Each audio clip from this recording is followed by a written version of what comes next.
It's whiskey time.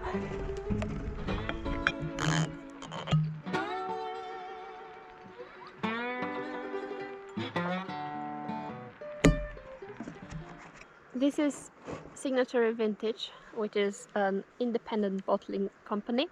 Originally, the name came from an idea of each release being endorsed by a celebrity signature, but the idea was never really implemented. I, as you can see, quite enjoy that bottle, and I thought I'll keep a memento of my notes. This is Royal Brackla 2009 11-year-old whiskey, which was matured in first fill bourbon cask, and yeah, I forgot to mention that it's 43%.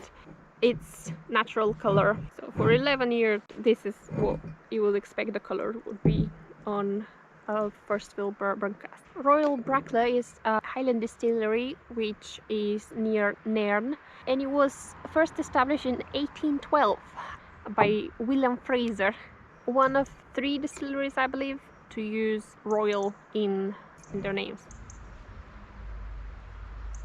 What I was intrigued about on this bottle is when I first opened it, the profile was completely different for the first dram compared to the drams from the rest of the bottle.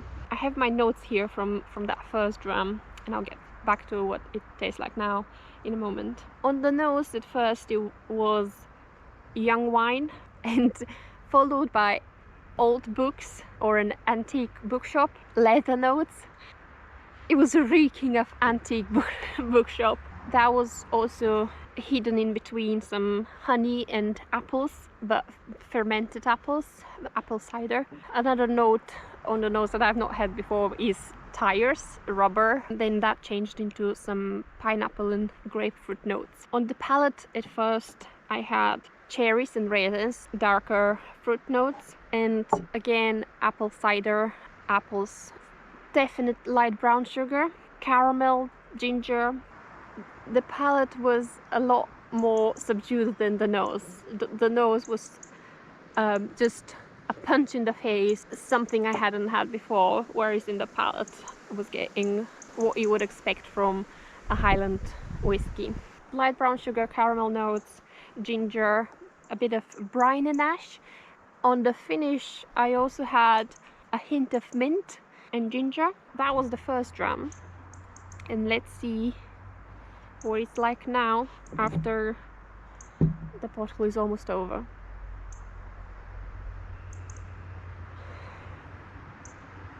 On the nose I'm still getting apples, fresh orchard.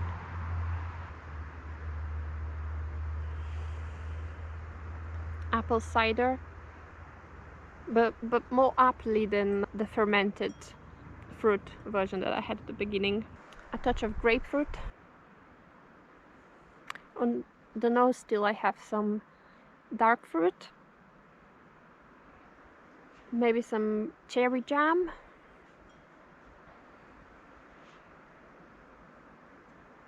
but it's also fresh, like freshly cut grass, and a slightly woody,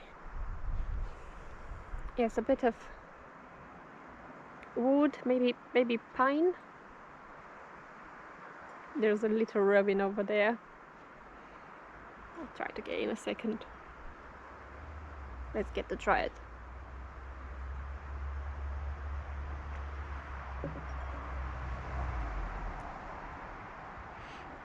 Oh yes, definitely wooden notes on the palate at the moment.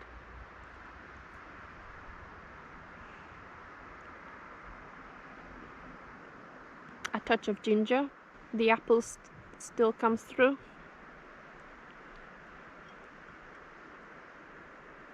A hint of oats, which sounds weird. Of course, the caramel toffee notes that you would expect.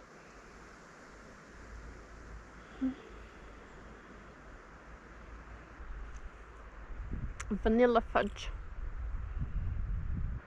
The finish is lingering, some ginger notes, still that minty freshness,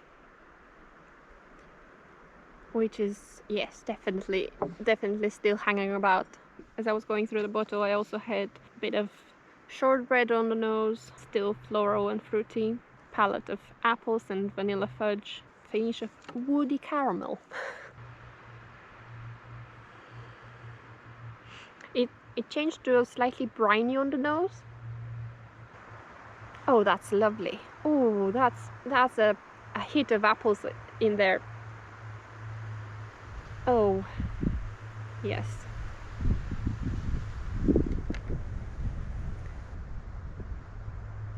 That's beautiful, beautiful, fresh floral and apples. And it's starting to raining in typical Scottish fashion.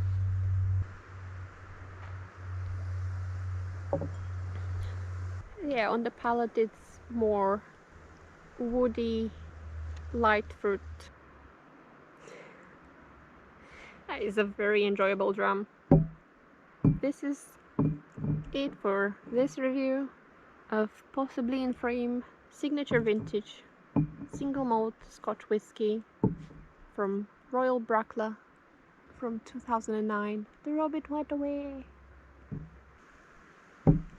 Enjoy. Slanja. I'll continue in German.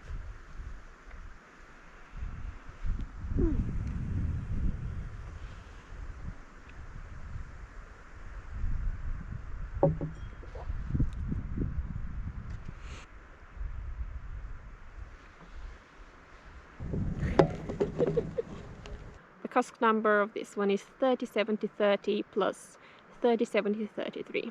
Bottle number 584. I don't think that's available anymore. But they do bottlings every year, so at the moment there's a 12-year-old from 2009 from Royal Brackla.